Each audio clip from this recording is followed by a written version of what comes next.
Hello, welcome back to the channel. This is Evangeline. If you've ever been in a place where you are a little confused or maybe a lot confused and you struggle in determining what God wants for you, this video is for you. Hopefully by the end of this video, you're able to better hear from God, especially when you're at a crossroad about major decisions, even little ones that you're trying to make. But you also want to be smack in the middle of God's decision for your life. Okay, I'll be talking about God's wisdom. I'm going to be jumping into scriptures throughout this video today, but I want to start with Proverbs 2:6. So you can see that it is God's decision. He actually wants to help us in making wise, godly decisions and using his wisdom. So Proverbs 2:6 says, "For the Lord gives wisdom. From his mouth come knowledge and understanding." It is clear that God really wants us to gather wisdom from him. He wants to instruct us. He wants to be part of decisions that we make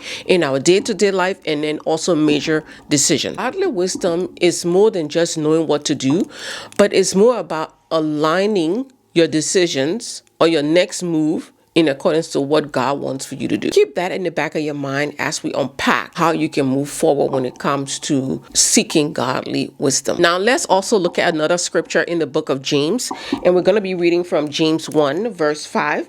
And it says, "If you lack wisdom, let him ask God, who gives generously to all without reproach, and it will be given him." There is no shortage of godly wisdom. We see here that God wants to give us wisdom generously. He just wants us to ask him for it. And most times we rush into things before we ask God, is this the right direction for me?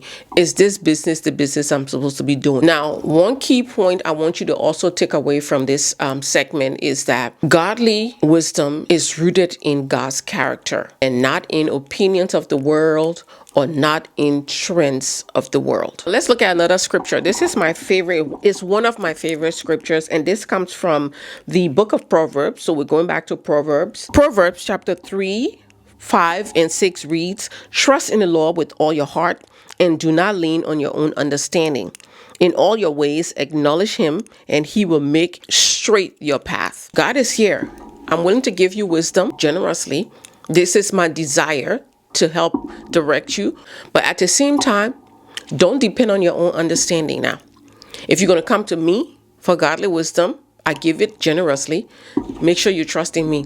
That when I tell you to move here, you move. When I tell you to go here, you go. So recently I've been struggling with something, a major decision shift that's going to happen soon. But I was trying to see God to find out, like, God, is this from you? Would this be in alignment with what you want from me? So I had to go back to scripture and remember that God's wisdom is built on trust and patience, because most of the time when we have these major decisions to make, or even little ones, we tend to want to rush God to give us the answer now. And so stand on Proverbs 3, 5, and 6, and don't trust your own understanding. Continue to lean on God, because God is outside of time. So time is not his issue. He can bring to you whatever he wants to bring to you as long as it's in alignment with what he wants for your life. And whenever he brings it to you, that's going to be the right time. Let's look at discerning God's wisdom, because you have to know that not all wisdom is from God. There are worldly wisdom, okay? Or you have to be able to learn the voice of God. That's where discernment comes in, so you can know when you're praying to God for something concerning a decision that you have to make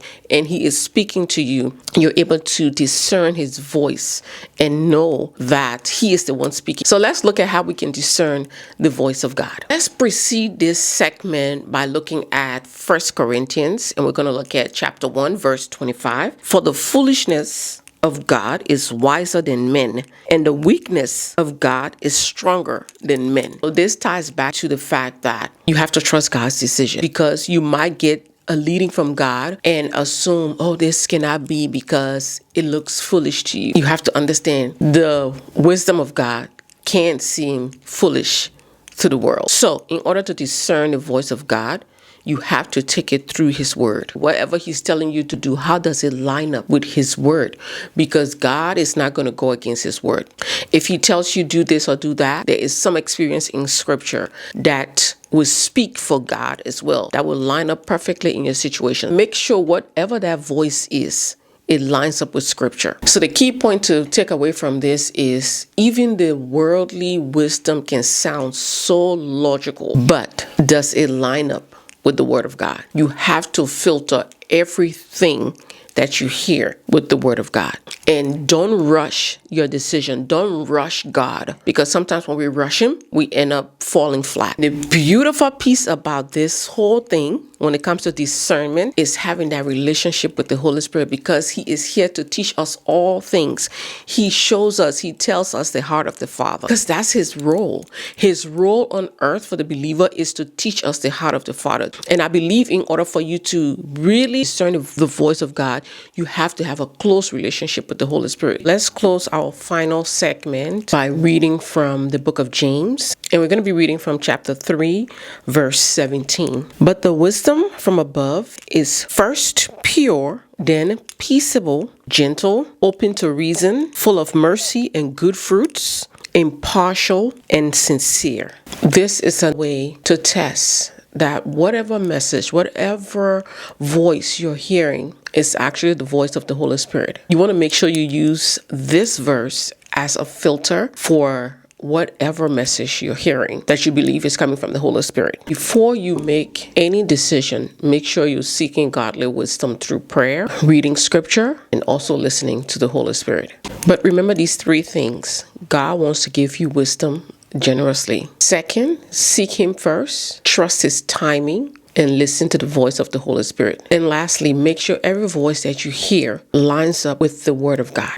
Anyway, thank you for sticking through the end of this video. I really appreciate you being here. If you enjoyed this video today, please give it a thumbs up. This helps YouTube share the video with more people. Also, if these topics are intriguing to you and you enjoy listening, please go ahead and consider subscribing. We'd love to have you here.